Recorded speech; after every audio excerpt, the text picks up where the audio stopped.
Ayan. Teka lang. Ayan. Maganda pa dyan. Ano? Maganda eh. Hindi, Okay na ba yan kanina? Sige na lang. na-press ko yan. Daming tao, wala kang nagbaba hanggang itihan. May ikot-ikot ilang ektaryado sa inyong lugar na pag-ikot. Para lang makarating dito. Ayun, dito sila naglalagay ng dito yung sa papel. Yan, ayan, makikita natin. Pag maraming nalagay, tinatanggal nila at sinasalin nila dito sa malaki. Ayan. Burning incense. Yan, dito yung burning incense nila. Pag puno yung mga papel, gaya na nakikita natin. Yan ilalagay. At pag puno yung mga lagayan, kinukuha nila, nilalagay nila dito sa malaki. Ayan, maglagay ulit dahil napuno yun. Ang mga ano to, prayer, habang inahawakan ko itong mga incense, nagdadasal, tapos yan ititiri. Kumbaga, ito yung regalo kay Lord na magwi-wish ka. Mag-wish ka kay Lord. Ayan, let's go. Okay.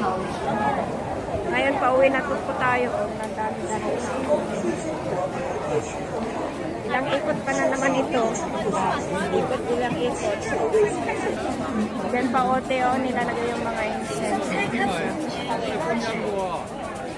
Let's go ate, marami ng ano. Ayan.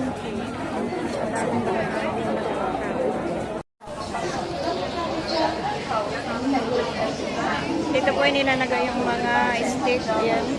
Nakita natin. Ayan, dito po nilalagay. Tapos doon po sa kabila ay yung mga kulog-kulog ng stick. Ayan. Makita sa brown. I-picture mo na dito, friend.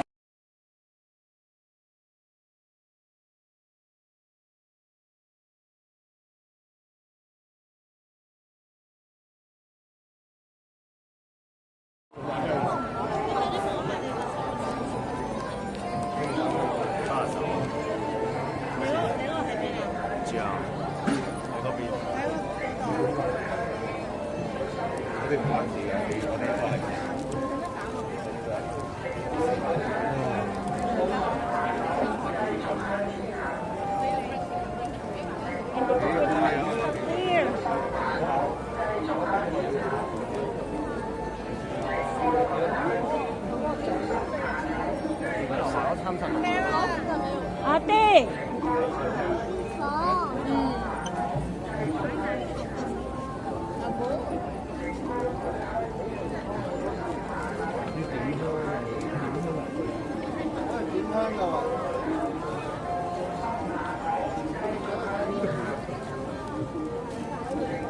Akala ko ibibidyo ko yung gagawin mo. Ang nawawala ka, lagi na lang ang pag-aate.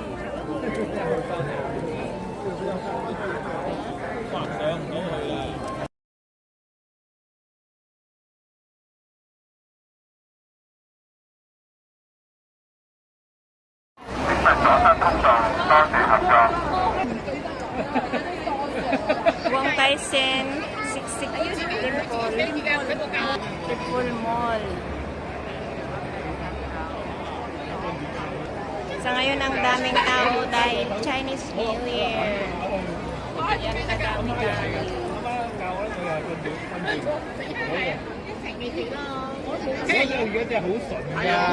Wong Tai Sin, fortune healing and oblation artist. May nakaon pa lang dito.